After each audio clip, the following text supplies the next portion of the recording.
Hello, everyone, and welcome to another episode of Healing Conversations. My name is Einav Avni. I'm an energy healer and alignment coach. I mostly work with people suffering from chronic pain, chronic illness, or unexplained medical conditions to heal or reduce their symptoms.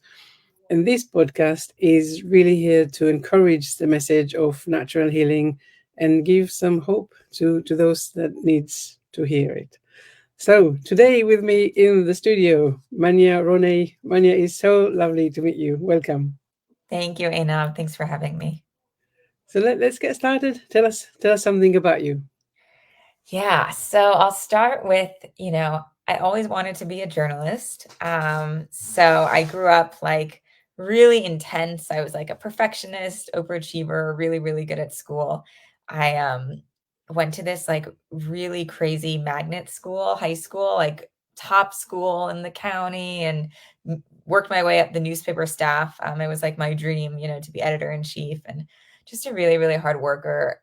Later, I found out that I was also people pleaser. So I had all those traits, Sarno commonly associates with chronic conditions. But I was just kind of like go, go, go. And then I went to college. I got into journalism school at Rutgers University in New Jersey. And 1 month in, my body just crashed. It was like, we're done.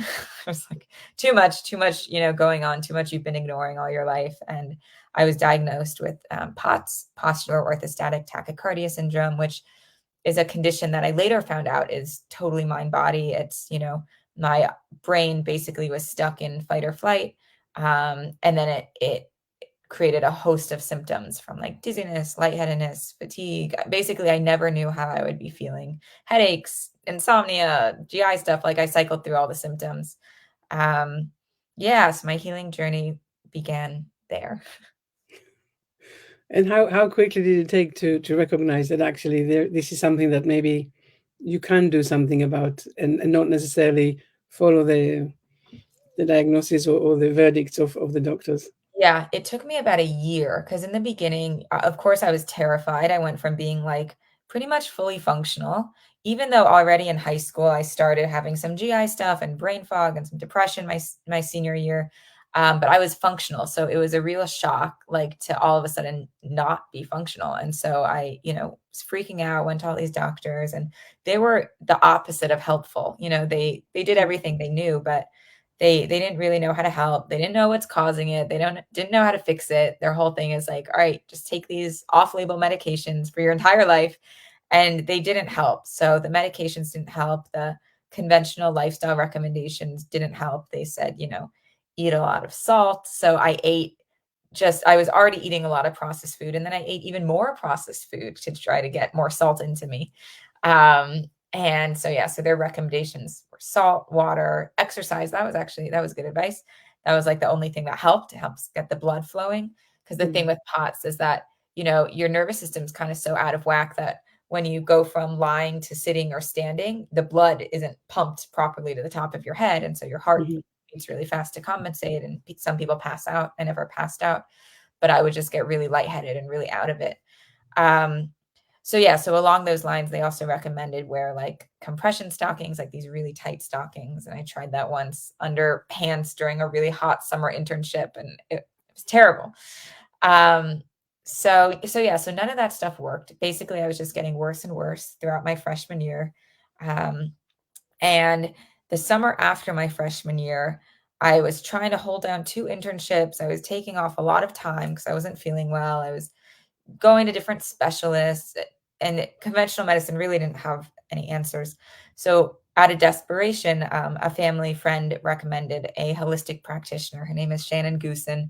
And she was the first one who really opened my eyes to the world of holistic medicine. She started talking about diet and lifestyle and really like helped me take my power back. Like I realized like there are things I can do that might help. She said, I'm not at the mercy of the POTS fairies. That just it felt like that. Like one day I'd feel like kind of okay, and then the next day I'd feel terrible. Like there was no consistency. I couldn't plan anything. Like I would go out and then I would crash. Like everything just felt so out of control. Um, Mm. so she helped me just gain some of that power back. And I think that sense of empowerment helped counteract the feelings of like helplessness and hopelessness and like I can't do anything about it and I'm just a victim. And that in itself I think was more life affirming and started me on the road to healing. So I switched my diet after seeing her, from a totally ultra processed food diet to real whole foods. And that took a while because I was so conditioned, in American culture that food didn't really matter. And I had no idea how to cook. So it was a process. But the food was the first thing that I flipped. And slowly, other lifestyle stuff. You know, I did a deep dive into like toxins and environment, and I went a little bit too crazy. Actually, I think I freaked out my nervous system even more trying to get like all the toxins out of my environment. But it was all part of the process. So yeah, that was the beginning. And it's very interesting for me actually, because a lot of the time I speak with people, and this idea of a process is really challenging for them to get. So they do something and they don't get the results that they want, or in what you're describing, that it was doing the opposite. It's it's really evidence based. What am I doing? What am I getting in return? Then that helps me decide or discover if it's working or not. And actually, what I'm hearing from you is that sometimes it's still that trust that there's room for tweaking and for things to work and for things to not go so well. That's Yeah. very interesting to hear that. Yeah. I mean, I think our bodies and our psyches are so complicated, and these chronic conditions they're not simple things. If they were simple things, like if we had an infection or a broken foot and went to a doctor, there would be a simple solution.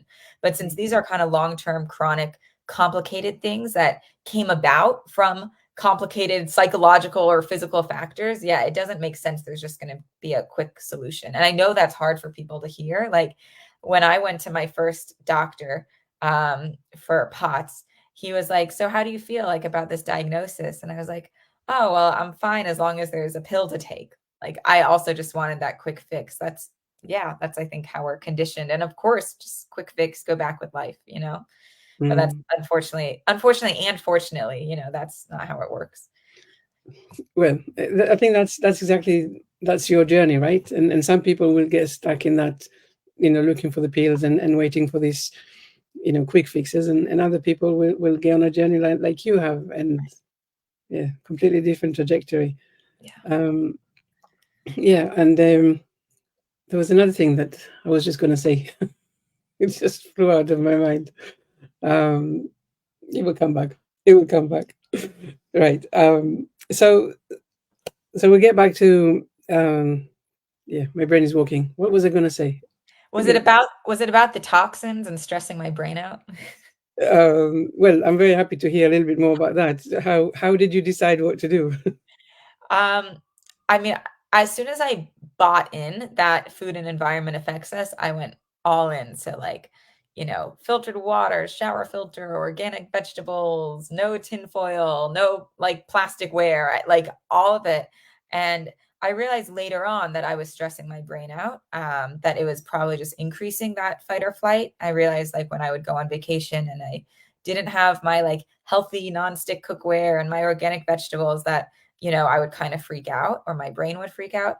Um, but I do think it was part of the process. I feel like since I went from totally ignoring all this stuff, environmental influence, to realizing it's important, I had to go in the opposite direction. And then slowly over time, I've chilled out, still eating, real whole foods and all that. But all I'm trying to say is like sometimes our healthy efforts can also increase that sense of fight or flight, which can help our brains feel, less safe. And Yeah, and I think that's what I was also going to say, is that one challenge that a lot of people do have is actually not knowing who is the right practitioner or help that they can get to help make a lot of sense of whatever it is that they're feeling, and they and that trial and error can also deter how they're feeling about the whole idea of using maybe holistic modalities rather than the traditional ones. totally. Um, Totally. Yeah. I mean, I tried so many things, so many different modalities. And, after this holistic practitioner kind of opened my eyes to, the world of lifestyle medicine and I started feeling more empowered. I Started seeing this acupuncturist. And that was also kind of an unhealthy relationship. I was really dependent on him, because I was so desperate and I just wanted someone to fix me. So it was ridiculous. I would like get an Uber or like, one of those cars with the app, and it was like an hour plus each way. And, cause I wasn't well enough to do the train most of the time. And I was really dependent on him. And he actually, um, like almost unintentionally encouraged that dependence, because he kept saying like, oh yeah, you're going to be totally fine, you're going to be 100%. And then I felt kind of bad when I wasn't 100%. And so sometimes I would find myself kind of lying when he would ask, okay, what percentage are you? I'm like, oh, I'm like 90%. And I really did get a lot better. I think he got me about 50% better. But it was also those like unrealistic expectations that you're going to do this one thing that, by the way, doesn't involve changing your lifestyle or your mind or anything at all, because he didn't actually believe people could change. He's kind of cynical. And so that it also wasn't healthy, but it was another step along the journey. So each thing helps a little bit. And it was all based on what I needed at that time, before I was ready to do the deeper psychological work. Yeah, and I think that really, for me, is really interesting what you're saying, because it totally resonates. So there's sometimes that thing of, yes, someone else needs to fix me, and then I'll do anything that I can to get that someone else fixing me.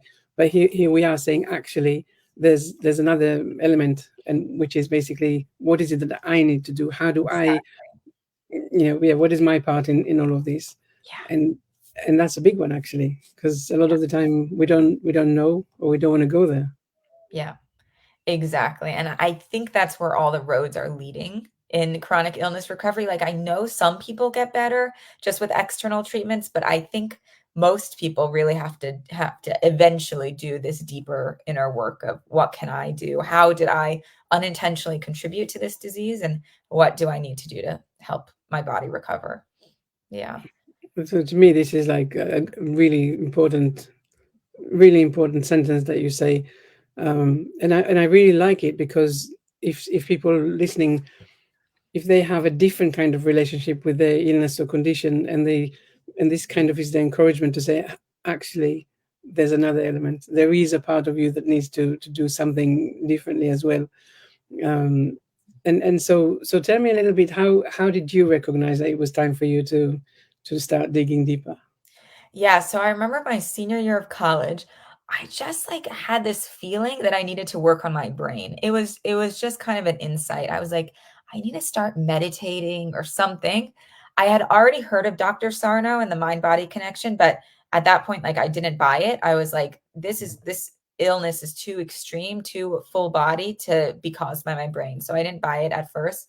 But then I just started getting this sense like it's time to work on my brain. And then at some point, I think it was around April, my senior year of college, I happened across this program called DNRS, Dynamic Neural Retraining System. And it was one of these like brain retraining programs for people with chronic illnesses, which a lot of chronic illnesses are a result of our brain being stuck in fight or flight. They call it like limbic system impairment. So it was a program that helped me actually buy in. I guess it gave me enough science, helped me buy in that. And I guess I was ready. I think I was actually functional enough, thanks to acupuncture and lifestyle, to be ready to, work on the brain stuff. And so it taught me, okay, so my symptoms are a result of, my brain being stuck in fight or flight. And I would also say shut down sometimes. So fight or flight and shut down. I think POTS was just a big shutdown response. Because if I'm like shut down on the couch, I can't do anything, can't worry about anything, like just shut down everything that's going on in my body that I think was just too much for the system to handle, or they thought it was too much for me to handle. Um, so it taught me that the symptoms were a result of, an overreactive threat response in my brain, that my brain thought I was in danger, but really my body was fine. As hard as it was for me to believe, I had these full body symptoms, but there was nothing structurally wrong with my body. It was actually fine. It was, a result of brain, thinking I was in danger and sending out these alarm signals, which caused all these symptoms.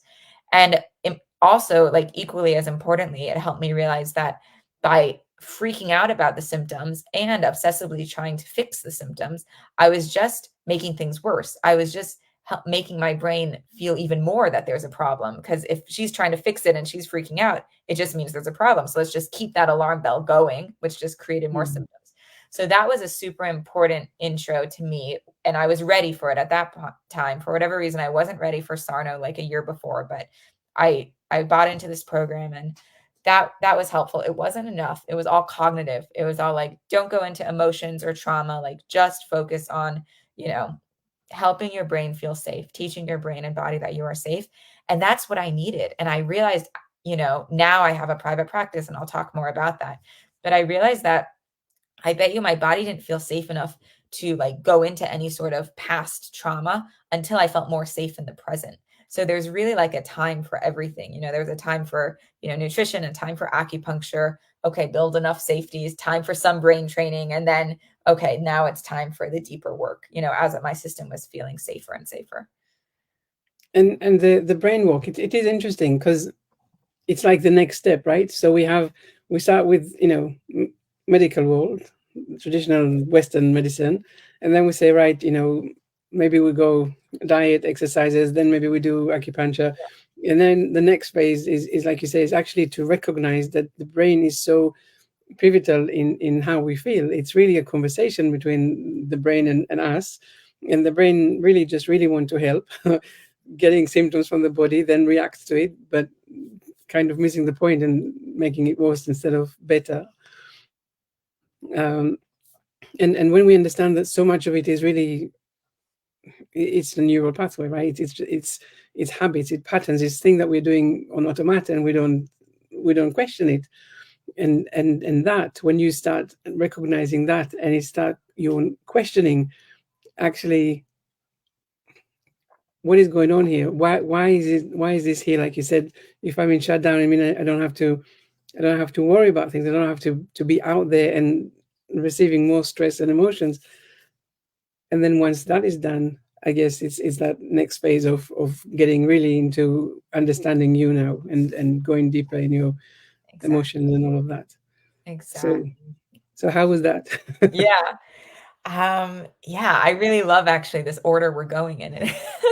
It's how it happened, but it actually makes a lot of sense in my brain as we're, piecing it apart like this. So, yeah, okay. So a year or so later, I found internal family systems, IFS, which was a type of therapy that my therapist was practicing. I'll also say I had tried therapy. A lot of the doctors recommended therapy, so I tried it in college, but it also wasn't a good fit. Like it wasn't the right time for me. They tried Mm. to get me in some stress management group, which I'm sure could have helped, but I was not interested. So there was some progression that had to happen. So anyways, so when my brain felt safe enough to actually go to therapy, my therapist was practicing. She just happened to be practicing IFS, and I fell in love with it. And um, that, if I can explain a little more about IFS, that Yes, was please. kind of, yeah, that was my gateway into the emotional healing world. So IFS basically holds that we're all made of different parts. So our parts are, moving through the world trying to keep us safe. And unfortunately, due to like painful, overwhelming life experiences, often in childhood, some of our parts get burdened. And that's how we wind up with these extreme, we call them protector parts. And I consider POTS a protector part that was trying to protect me from, extreme feelings and various other things, including responsibilities. It was actually amazing. I wasn't able to set boundaries, and POTS came in and was like, "Oh, you can't do this and this and this," and it gave me an amazing excuse to get out of whatever I wanted to get out of. Like it was setting the boundaries that I didn't know how to set, basically. Mm. So yeah, so IFS holds that we have these different protector parts that are trying to help us, even if they're hurting us. I work in food addiction, and so the binging part is really trying to protect us from pain, even though it's also causing problems. So I look at chronic symptoms in the same way. They're trying to, a lot of them are trying to protect us in some way, but then they become the problem. And then when we focus and obsess about them, sometimes we can miss the real problem underneath. Like what seems like the problem, the illness or the pain, is actually trying to signal us or get us to pay attention to what the actual problem is, if that makes sense. I guess that's what, in my world, when I speak with people, it's when I ask them about the gift.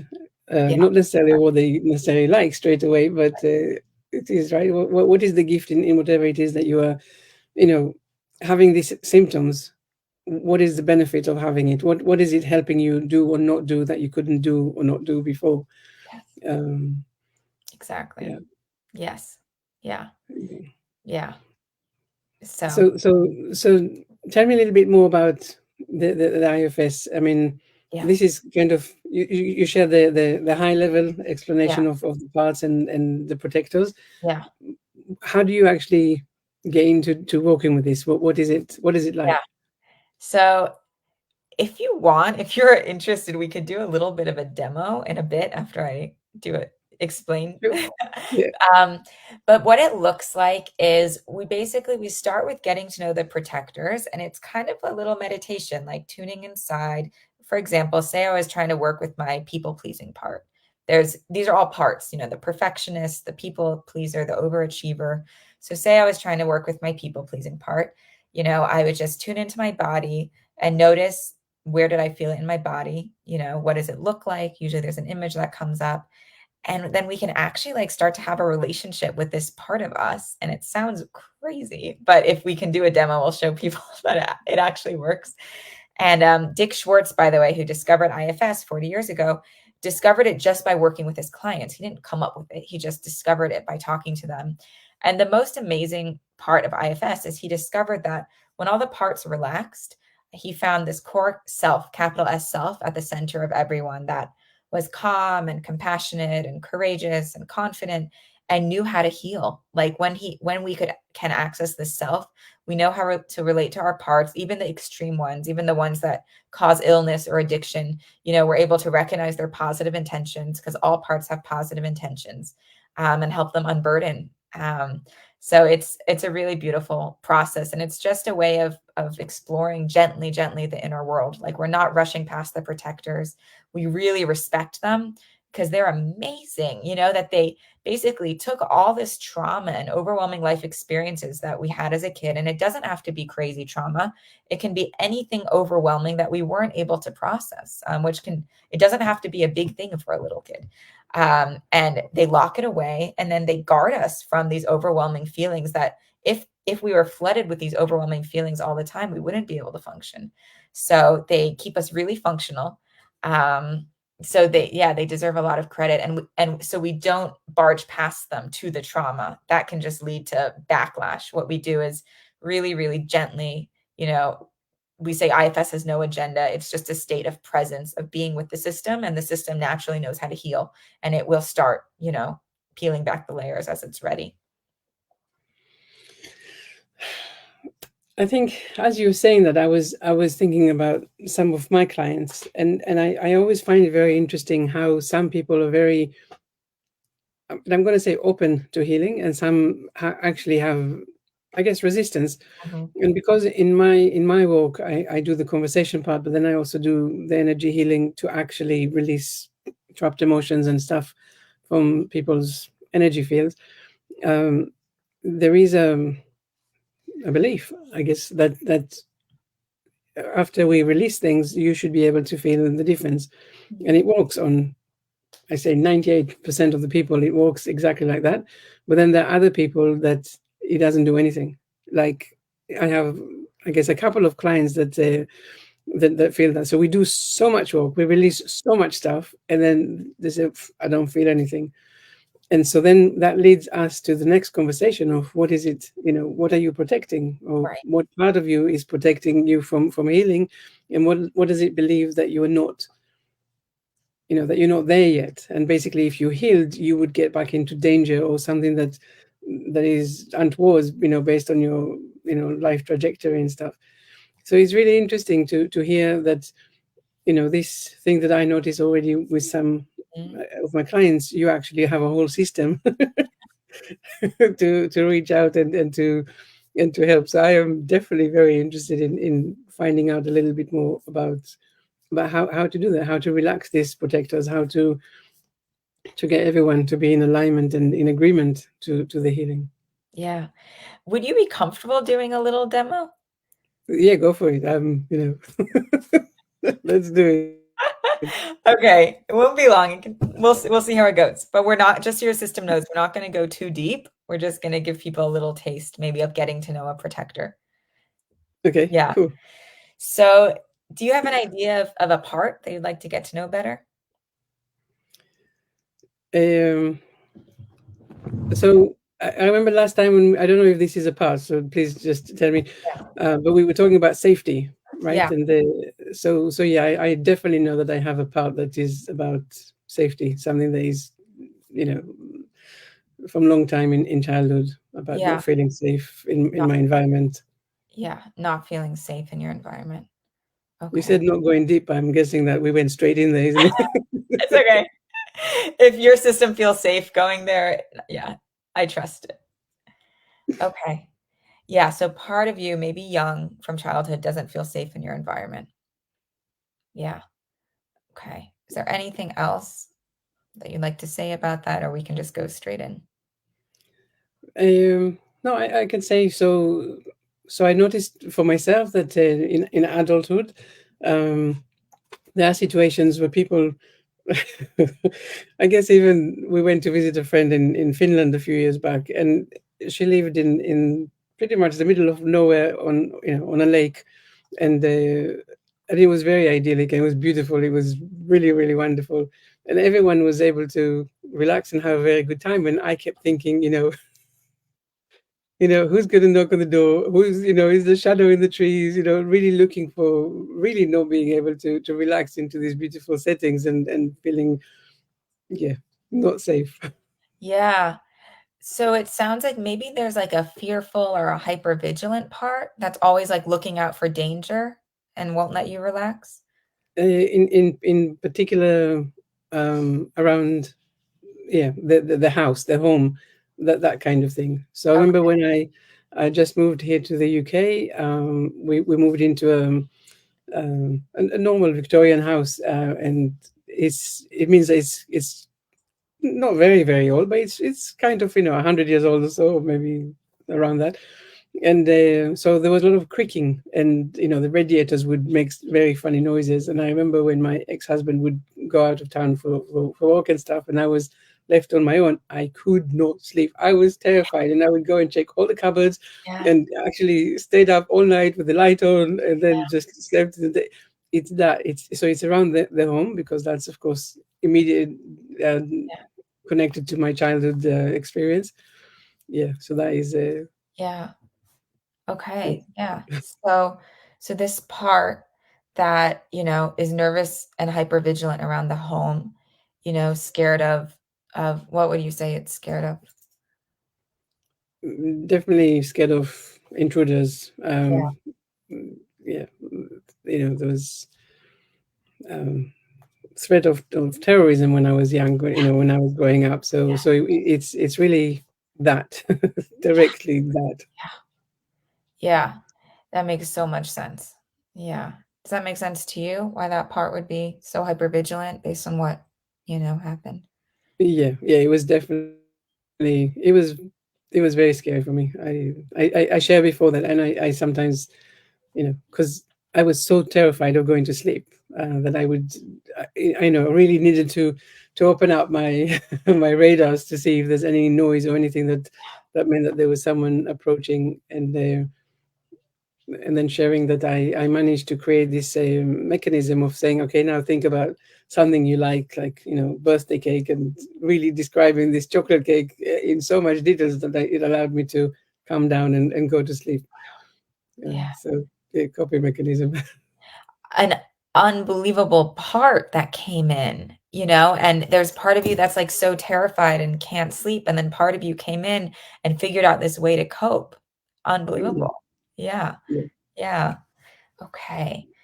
So I'm just feeling gratitude for that part as well, that came in to help. Yeah. Yeah. yeah. Okay. So would you like to try to get to know this part that feels really hypervigilant and scared? Yeah, yeah, I'm very curious about that. I have no idea where we're going. So yes, I'm opening up. I'm vulnerable. I'm happy to do a demo Okay, to great. get to know that part. Yeah. Okay.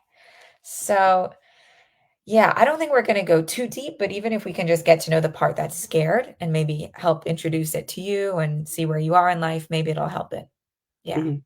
So, if you can just tune into your body and just invite this part that's really scared around the home.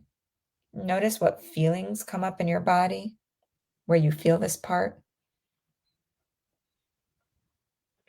Yeah, I guess that's really around the chest area, kind of. Yeah. Yeah. How does it feel?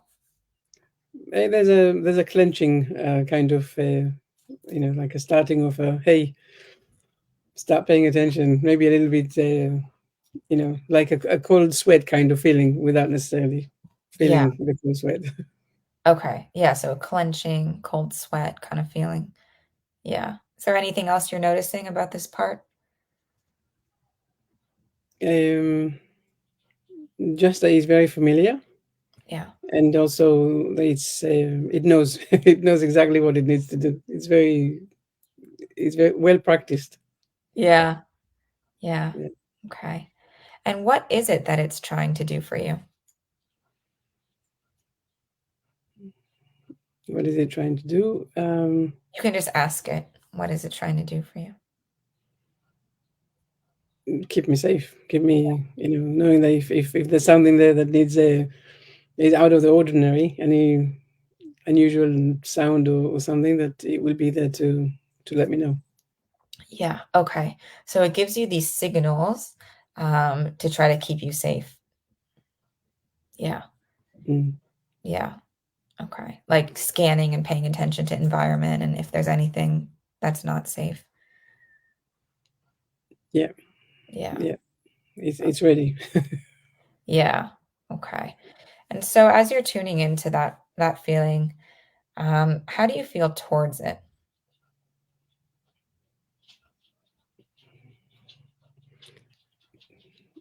I think I am grateful for that. I think it really did. Yeah, I mean, I can't say it got me out of situations necessarily, but I think we spent a lot of time together. So I do think I am grateful for it being there. But I also recognize that it's a little bit too much. Right. Yeah. So can you let it know that you're grateful for how hard it's tried to help you? So, Yes, very grateful. I am yeah. grateful for that. Yeah. And maybe update it if this feels right, how old you are and maybe the environment that you're in now, just so it can see that you're not back there anymore. So it can see the safety you have in the present. I'm not 5 anymore. Yeah. Is that how old it thinks you are? Yeah, yeah, that's it. It really is stuck at 5. Yeah. Okay. Yeah. So just Yeah. let it see it really how big you are, capable, strong adult who can protect yourself. Interestingly, I think there's something that says actually, if something come up and I really need to protect myself, I'm not sure. I don't have a baseball bat next to my bed or anything like that. Yeah, I totally hear that. Totally hear that part. Yeah. Yeah.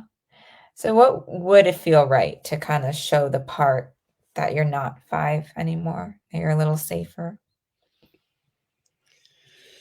What will be? What will it be? Um,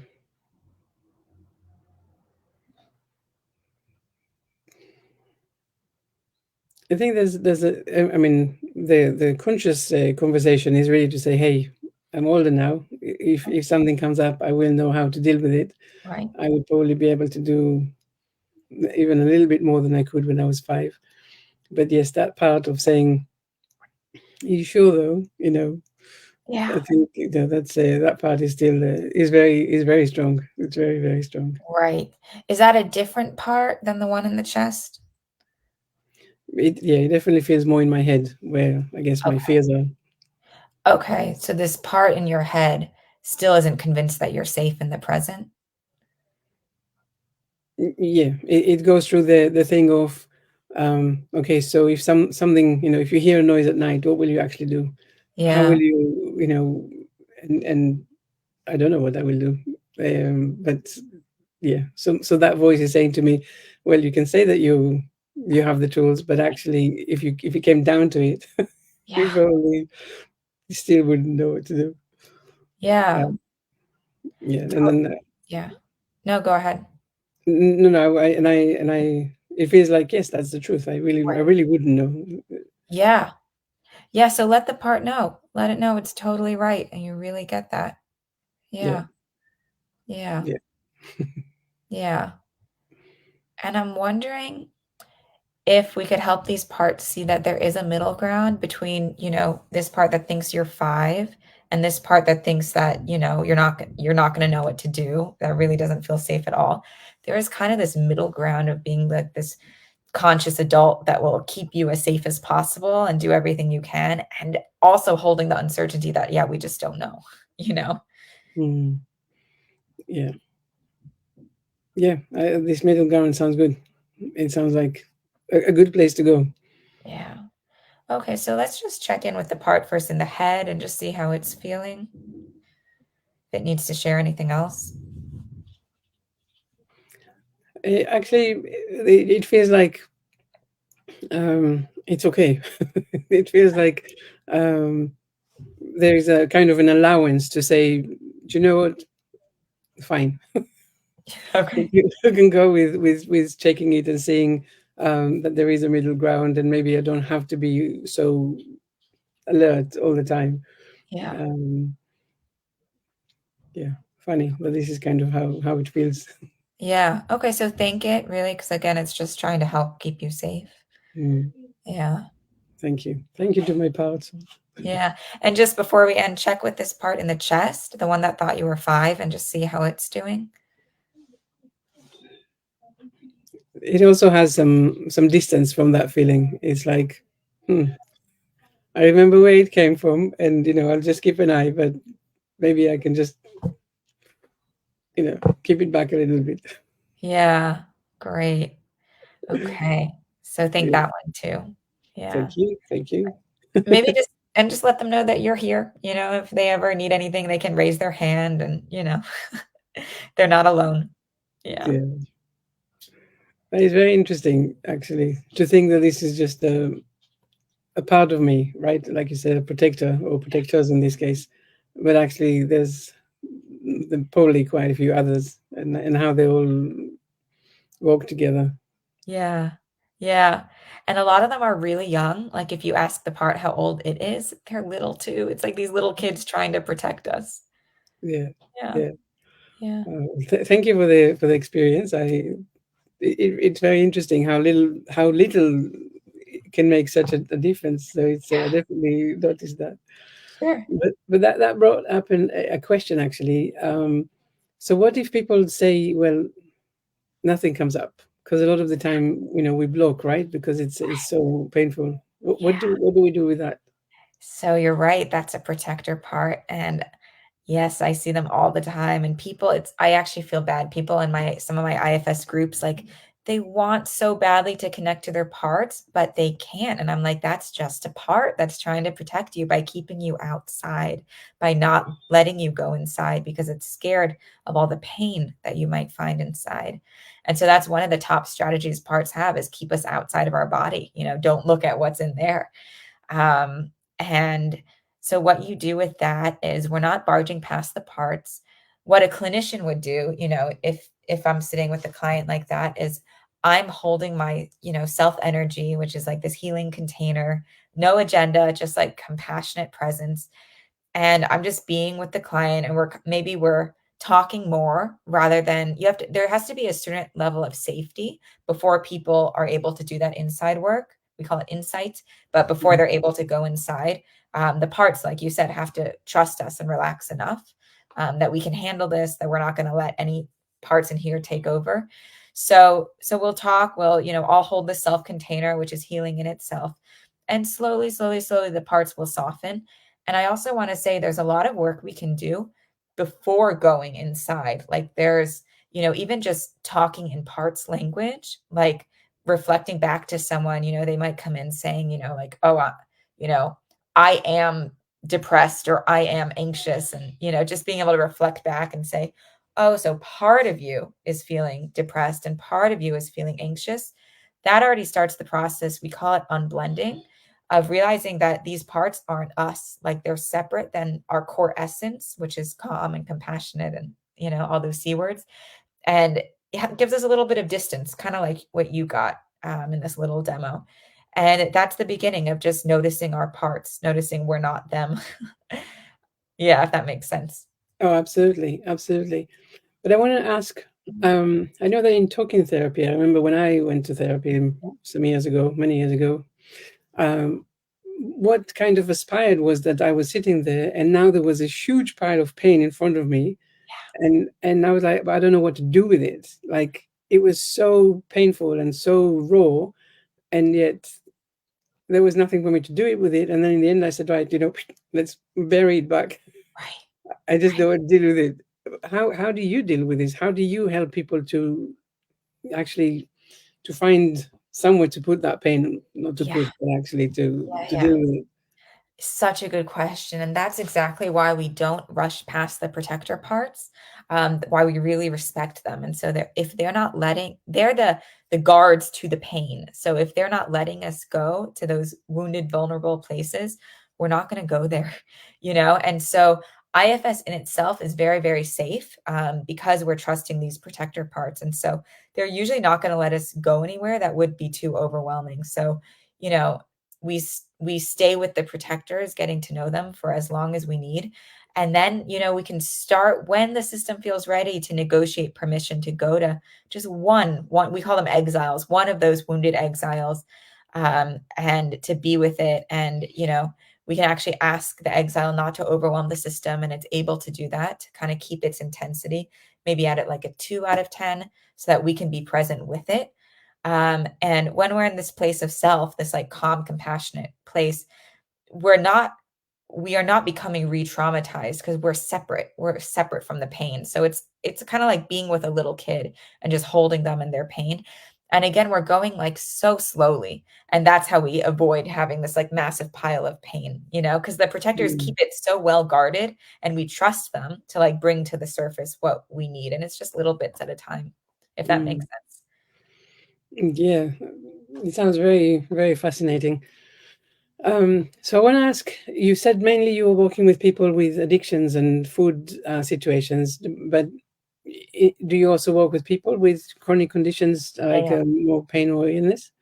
Yes, thank you for bringing that up. Yeah, so my two, main specialties with IFS are food addiction and mind body. So I work with people with, various chronic conditions like POTS, chronic fatigue syndrome, and back pain, like any of those. Yeah. And it's fascinating to work with them with IFS because, we again start with the protectors, even if the illness is a protector part, which it might be, we start with the parts around it that don't like it. So we have these parts that want to fix it and, want to control it and, are afraid of it. And those parts, like I mentioned before, just make our brain feel less safe and more like we're in danger because, oh, we have to fix this thing. And so we work with those parts. And once they calm down, it crazily enough, the symptoms already start to feel better, and then slowly, slowly, we'll see if any other parts are contributing to the symptoms. Yeah. This makes a lot of really a lot of sense with some of my experiences with clients that don't release the pain in the same way that maybe I expect or they expect or um, so can you share some success stories, an example of someone you worked with and how it all went? Yeah. I actually want to talk about myself because I'm the one who I know my system the best, if that's okay. Yes, yes, Um, please. yeah, so I noticed for me that, and I also just want to say, like, I'm not totally cured. Like, while I am functional, and most days I'm fine and I see clients, and I still, I'm up and down, and I think that's a normal human experience. So just want to say that. So I've had a lot of practice working with my parts. For example, like the shutdown part that I think is the one that caused POTS, that just shut me down because there was just too much intensity in my body, too much going on, after years of ignoring my body, too much anxiety. So it just shut me down. And it used to shut me down on the couch for like a week. I would have like a total, it felt like a nervous system crash where I couldn't like barely talk, move, think, and that was just a way of, it was like too much is going on in here. It's like the freeze response, if you think of, or polyvagal theory, if you think of, there we have, sympathetic fight or flight, and then dorsal vagal shut down. So it was like, all right, well, too much going on, shut you down. And then I noticed as I was Mm. getting better, um, I was after college, I went to Israel for a year, and that was thanks to DNRS, that brain retraining program. It helped me feel confident enough and not scared, like not as scared as my symptoms. So I came to Israel and I was like kind of functional, but I remember one day I was walking through the park and I had a really stressful week. I was really anxious. And then I started feeling really shut down, like kind of depressed and numb. I was like, this is interesting. And then the next day I had a crash. And that was the first time I really connected, like, okay, being anxious and then being kind of numb and then crashed on the couch. And so I still, this week Sunday was the 6 month anniversary, of October 7th. A lot of horrible things happened in Israel. I live in Israel, so made my parts feel very unsafe living in a war zone. And so um, I started out this week feeling pretty like kind of like numb and shut down and depressed. And then just this morning, I realized like, oh, I'm actually feeling less numb, but I was feeling so uncomfortable in my body, kind of like a raw nerve and like hypersensitive. And I'm a hypersensitive person to begin with. But some days, it's worse than others. And I realized like, wow, like the part that was shutting me down this week, thank goodness it wasn't shutting me down on the couch. Like that shows how much I've improved. But it was just trying to protect me from these really uncomfortable feelings in my body. So I can actually be grateful for it. And, the fact that it relaxed now showed that it trusted that I guess I could handle this amount of sensation. Maybe would have been way worse earlier in the week if it hadn't shut me down. Mm. It's really interesting. It is really interesting because you're describing being attuned to your emotions and your feelings and your body sensations in a way that a lot of people don't know how to do. A lot of the time. Um, when I was walking, well, whenever I walk with people, but I'm just thinking about a specific example. I remember telling this guy, he came to me with a chronic pain of 9, 10 out of 10 constantly. And by the time we finished walking a few months later, it was completely pain free. Wow. But then sometimes he would say, hey, the pain came back and maybe it's level 2 or 3, but it would be noticeable because he didn't have it most of the time.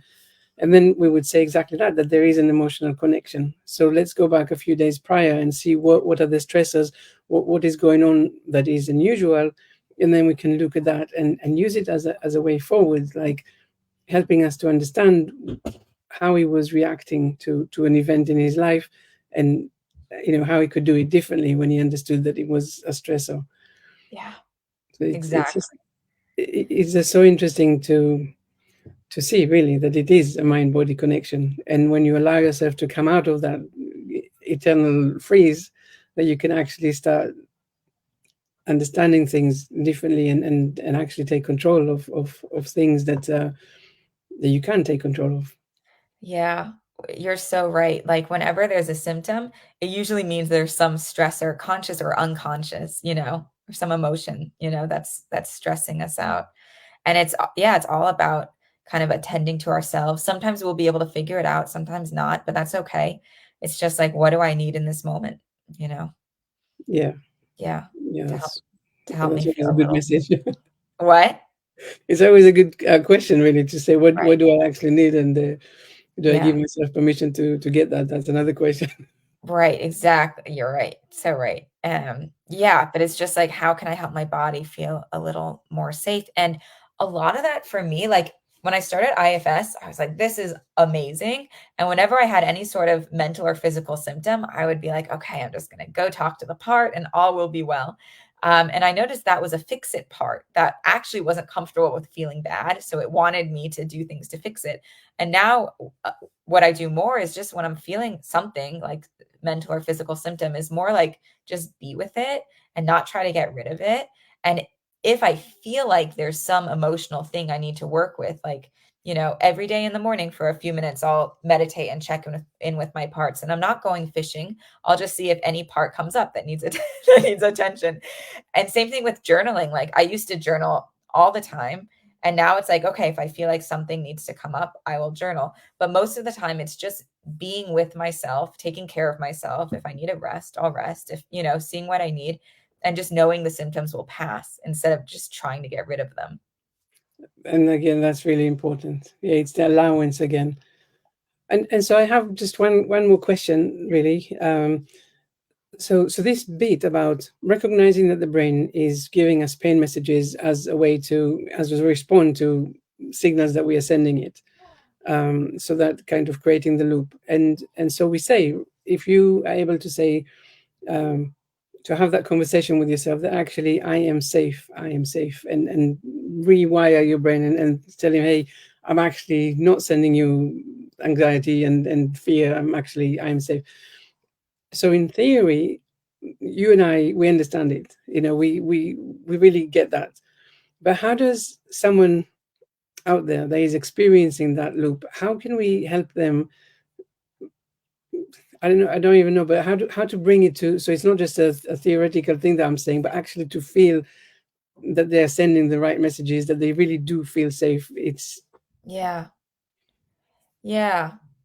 So are you asking like, how do we help someone kind of buy into this, or how do we help them like in the to begin with, or how do we help them like actually, in the process of feeling safe? I think by that time it's probably in the process. So I will have someone say, well, I sit there and I say to myself, I'm safe, I'm safe, I'm Right. safe, and it's like, but nothing happens. Right. Yes. Yes, exactly. So from an IFS standpoint, we we don't want, we would call it a manager part. That's a type of protector. And often we have these manager parts, like my fix it part, that hears about these healing modalities and is like, great, I'm going to use this to fix it so we don't have to feel, discomfort, emotional or physical anymore. And then that part might be saying, I'm safe, I'm safe, I'm safe. But it doesn't touch the parts that are actually feeling terrified and scared and all those other parts, or don't, the ones that, don't like the pain, or the ones that are contributing to the pain. So in IFS, what we do is we try to get to this place of self, this calm, compassionate center. And I can just explain, to the viewers, a quick way of doing that is just notice however you're feeling, where do you feel that in your body? Say I'm feeling, oh, I really don't like how this morning I woke up, I felt like a raw nerve. I was like, wow, this is so uncomfortable. So like, okay, just be with that part that feels really uncomfortable about this. Okay, just notice what it feels like, see if there's an image. Okay. And then check, how am I feeling towards it? Oftentimes we'll have parts come up that don't like it, that want to get rid of it. So I just ask those parts to soften back. Check again, how are you feeling towards this sensation or feeling you started with? And most of the time, you might have to do that process a few times, asking parts to separate, but eventually you'll get to, I feel calm, I feel compassionate, I feel curious.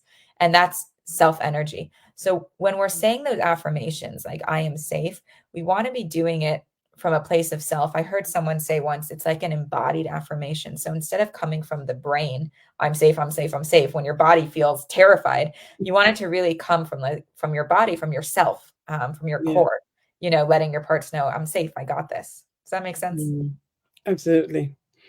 I really like that. Thank you for unpicking it, because I do hear that a lot, and but actually what you're describing is a really nice way to really, yeah, find the embodiment in, and yeah, get out of your head. Yeah. Yeah. Yeah. Uh, uh, Vanya, we I could spend hours talking with you. It's so interesting. It's fascinating to hear your journey, and how you help people right now. And of course, also thank you for my demo. It's fascinating how quickly I really felt the shift. Uh, Before we say goodbye, do you have any message for people listening or watching? Yeah, thank you enough. It's been lovely. My message is just that healing is possible. And I know it's so hard not to attach to it, like that I need to get better. I remember I was at Mayo Clinic seeing some like top autonomic nervous system specialist who was so not helpful, and telling my mom, like, I'm going to be better by some date in, the soon future. And she's like, don't put a deadline on it. And she's so right. So if you can try to just bring a little bit more sense of like okayness. And I know that's so hard when you're feeling so uncomfortable and you want to feel better now. But the more we can just, I don't know, just be a little more okay, like a little more, just have a little more presence, a little loosen the grip of like, I have to get better right now. I have to do this, loosen a little bit of that fear. That will help your nervous system relax. And then it will also help you access your intuition. And so then you can actually feel what is the right next step for me, because what is my body's wisdom actually saying? Where do I feel drawn towards? Which practitioners, what programs?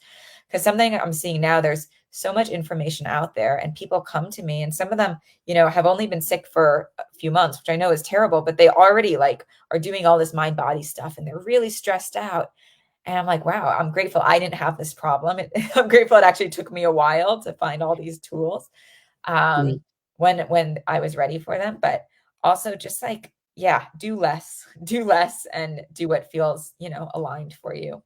And that Yeah. healing is possible, whether you're going to get 100% physically healed or not, Yeah. Yeah. I love this message. I love this message. And I loved all this conversation. Thank you so much again, Manya, for being here with us and sharing your story and sharing your practice and your wisdom. And just a word before we say goodbye to anyone watching or listening, you must have heard something here that, you know, you thought, oh, and it was exciting and resonated. So please do share it with anyone else that needs to hear this. This is what we're here for, spreading that message of, healing is possible. Exactly that. Thank you. Thank you so much. Thanks, Einav. Thank you.